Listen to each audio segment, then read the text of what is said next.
Hi everyone, Jess here from Devine Design, and I just thought today we'd talk some tools. Well, first the cat would like to say hello. Say hi, buddy. So first here we have a Harbor Freight 5-speed bench drill press. It's very affordable. I think I paid maybe 70 bucks for it. And Harbor Freight always has really cool coupons. And we have, I keep a block of wood on there, but you can drill your holes for all your blanks, so you don't have to worry about those silly little hole punches that break. I do still love my power punch, but this does way more. You can also drill your divots for crystals instead of using the crystal punch setters. So that's what the drill press does.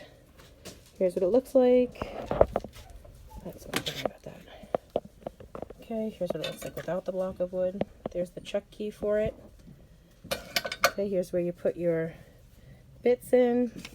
It's got a little light here, on-off switch. It's got your thing that moves your drill bit up and down. Don't mind my protective eye gear. You should always have protective eye gear when using your drill press. Okay, so that's the drill press. It's a handy little tool and it's worth its money. Now we have the Arbor Press. And the Arbor Press is a hand press that you can use to get more detail on difficult stamps, anything you need a bit of pressure with. You have to bolt it down to your station, and you anneal a piece of metal. You put your stamp under here. You pull this lever to lower your boom, and then sometimes I actually still hammer the top of this, and then I do the tilt and tap, where I put the stamp in, tilt it. I'll do a more detailed video on the Arbor Press later. I know people have lots of questions about it. So that's the Arbor Press, and my boom is just a regular boom. It's not like Supply Guys where it's been hollowed out at the bottom to fit two different types of stamps. I like this one better because it is a 1 ton and his is a 1/2 ton. And I also like it better because my boom, because it's flat and it doesn't have a hole in it, fits all the stamps. Where his fits, I believe, maybe the smaller ones and the round ones. The small shaft square ones and then the round ones. So he can't fit like liner stamps, the big fat bottom stamps. You can't do that with the cutout boom. Okay, so that's why I prefer this one. Again, this is a Harbor Freight 1 ton Arbor Press. Did I say a pound before? I meant a ton. And that's what it looks like. Okay, it is a nifty little tool. I don't know how much use everyone gets out of it. I think they think that it's going to be a miraculous thing that will help them never have to use a hammer. But then they see that it's just as tedious lining up your stamps with the Arbor Press as it is with anything else. And like I said, for big detailed stamps, you still kind of do need to hammer. Although I know people who say they don't. I haven't had that kind of luck with the really detailed ones. Here we have a hydraulic press. Hydraulic presses are used for things like impression dies and pancakes that cut out shapes. So most of your people that you buy blanks from probably use a hydraulic press. They are expensive, and they are not for just the average hand stamper. This is if you want to get into really detailed stuff like selling blanks as maybe a wholesaler, or if you're looking to do things like use impression dies. Impression dies are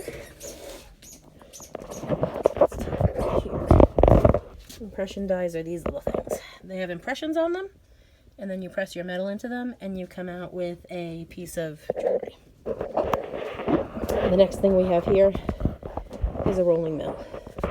This is a cheapy rolling mill off of Amazon. It does square wire and round wire. I bought it to use with impression plates, pattern plates, which look like this. It's a piece of steel. It's about 2.5 millimeters thick. And you take it, you anneal a piece of metal, you put your metal on it, you run it through, and when it comes out the other side, it's patterned. Now this is not that pattern because I did this with the heart plate. but you get the idea. Let's see, can you see my pattern? And this was my first attempt at using it, so it's not a great impression, but it does give you an idea of what it does. You can use this also if you were to melt down your old silver or gold, and then you use it to press it through to make it into either sheet or wire. So that is a rolling mill. They go anywhere from 150 to a couple of thousand. I mean, I'm talking just a regular hand crank rolling mill. I'm not talking like an electric rolling mill. You know, so this is just a little affordable jammy. We can go over here to look at a dapping block. I'm sorry, I have a bunch of crap held in there, but this is a dapping block and a dapper. And what this does is you take out a dapper, you take a piece of annealed metal. Let's see if I have something laying around. Where's my scrap?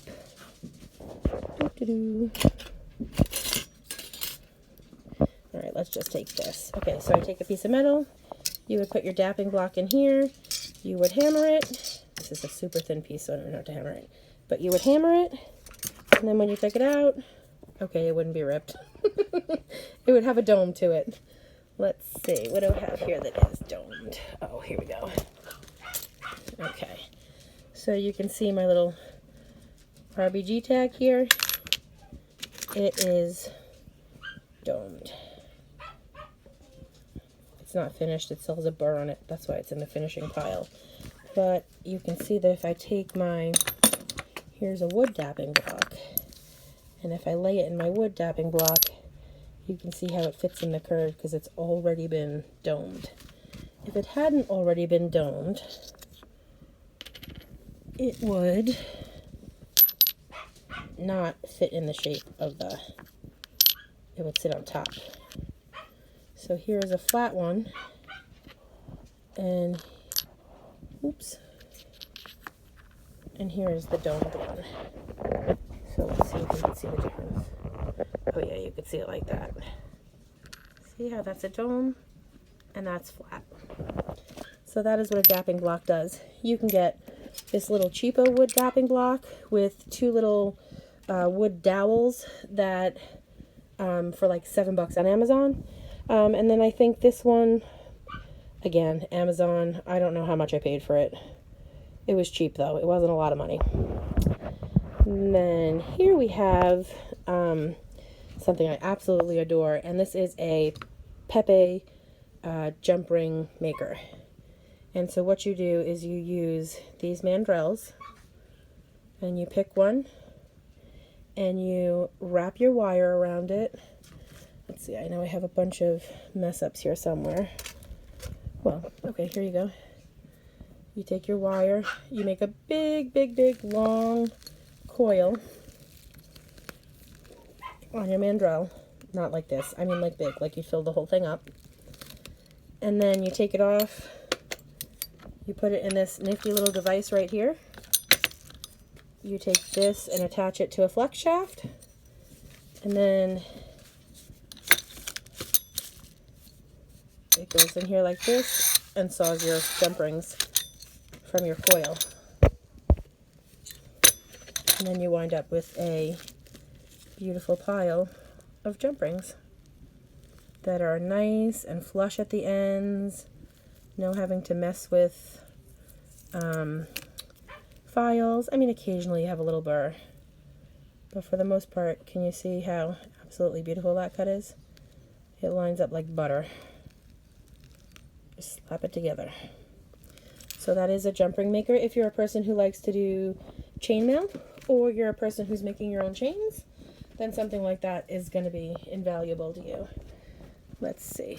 So for example, all of this was made with jump rings, really big rings that I folded in half on each other. And let's see, these were all made with jump rings, all different sizes. Then you put them together. So if you're a person who likes to do chainmail or make your own chains, then a jump ring maker is definitely a good investment for you if you already have a Foredom. Now this, I made the links, the S-links myself, but these connectors were all done with the jump ring maker. Okay. These types of things are called Pancake Dies, and they cut out shapes, and those shapes become your blanks. So when you order your blanks from your supplier, this is most likely what they've been cut out with, unless they are hand sawing them. This thing right here is called the Flexshaft. It goes forward, off, and reverse, and it goes down. That looks like this. This is a quick change handle, so if I go like this, my bit will come right out of the top. See, it comes up. There is also one that has a chuck, so it's adjustable. And then there are different attachments that can go on your Foredom, like the jump ring maker that we talked about. This attaches when that handle comes off. Also, I have the hammer handpiece. This is for setting stones. I'm still learning how to set stones, so I don't have any pearls of wisdom for you. Well, this is a knockoff GRS microblock. It's not an actual GRS. This is something that you would use also to set stones.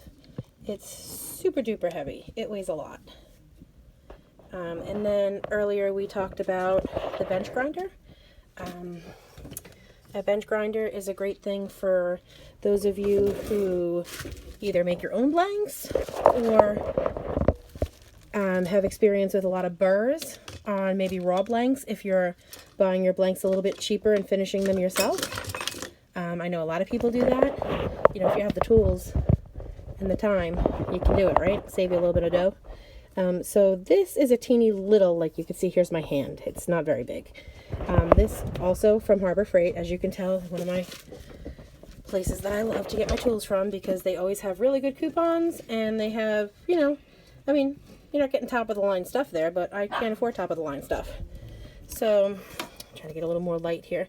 So here's the on-off button. I actually also happen to have a flex shaft attached to this. I bought the one, it comes with it. I don't really use it a whole lot because I have my Foredom, and this one, it tends to have a lot of limitations. When you put a little pressure on it, it slows down a lot. So it's not going to be a great flex shaft for finishing up your stuff. Turn this on. Again, protective eye gear. You've got a little shield right here that you put down. You take your blank here and you rub it up against there, and it takes off a burr. And then you go over to here and you polish it against the buffer. I could put my hand on the buffer, it's not going to hurt. And that's going to kind of give you a rough matte finish. Then you would take it and you would throw it in a tumbler. Okay, and then let's see, we have over here, I have my soldering station. I've got a solderite board with my third hand tweezers, cross-locking tweezers. This moves. Okay, I've also got a tripod. You use a tripod for, I always put it on top of my board. You use a tripod for bigger pieces for when you want to heat from the bottom as well as the top. Okay, and then when I first started out, I didn't have either of these two fancy things. Instead, I had a fireplace brick, and I still use my fireplace brick. There's absolutely nothing wrong with it. I have all my soldering stuff on a cookie sheet, and then I just have that on a little like cheapo canvas from the dollar store or from Walmart, just to protect the surface of my desk if my cookie sheet were to get hot. I've never even had my cookie sheet get hot. I don't really drop a lot of hot metal on it that makes it hot enough to get it hot underneath. But these were my first torches. See that big mamba jamba? There's nothing wrong with using one of these. This little attachment is usually sold separately, or sometimes you can get a whole kit. This is just a Coleman propane canister that you find for camping in the camping section. I think this might be, nope, same thing. And then another little torch you'll see a lot of people talk about are like the little flambe torches, the little micro torch. This works too for easy, simple soldering. Sometimes if I had a bigger piece, I would take both this and this, and I would use both hands and have them on my piece at the same time. And then recently I upgraded, thanks to the holidays, I upgraded to a Orca Torch. I like this better than the Little Smith, because the Little Smith you had to get oxygen with, and you could see down here the propane tank. This is just a little standing propane with a stand that I attached my Orca to. And your Orca uses this valve right here to control the oxygen intake. So if you need a little more power, you open it. If you need a little less, you close it. So you could see all my coils that were scrap from the coil cutter from when I was learning how to use it. But yeah, so that's it. And I don't have anything to hold my little torch yet, so I just jammed my copper tweezers into the handle of my bench. You know, use what you got, people. Don't be envious of other people and what they have. When I started out with this cookie sheet and this fire brick and those big bulky hand torches. Then I got a little fancy and I added a little torch to it. So, you know, regular hammers from your house work just fine. See that? That's just a regular old hammer. And that ball peen gives a beautiful edge. This here is my Shine Bright. Shine Bright is a burnishing liquid that you pour into distilled water. It's usually a gallon of distilled water to a quarter a cup of Shine Bright.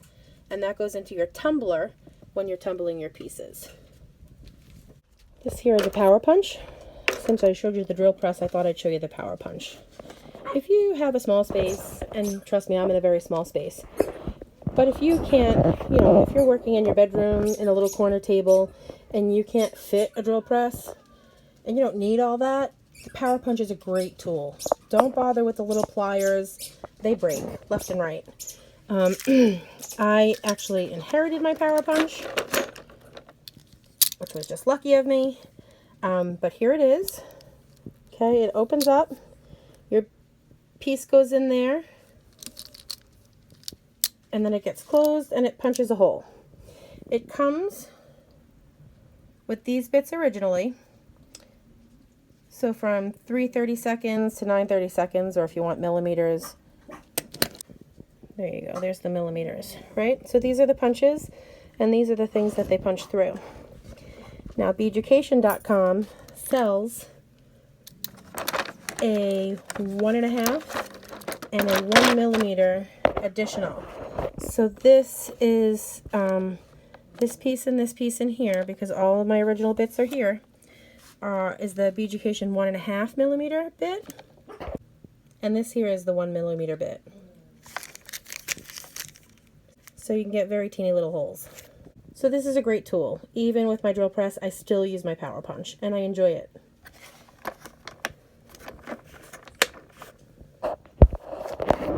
So thanks for visiting my bench. And thanks for sticking around to hear about all the cool different tools that you're probably going to want.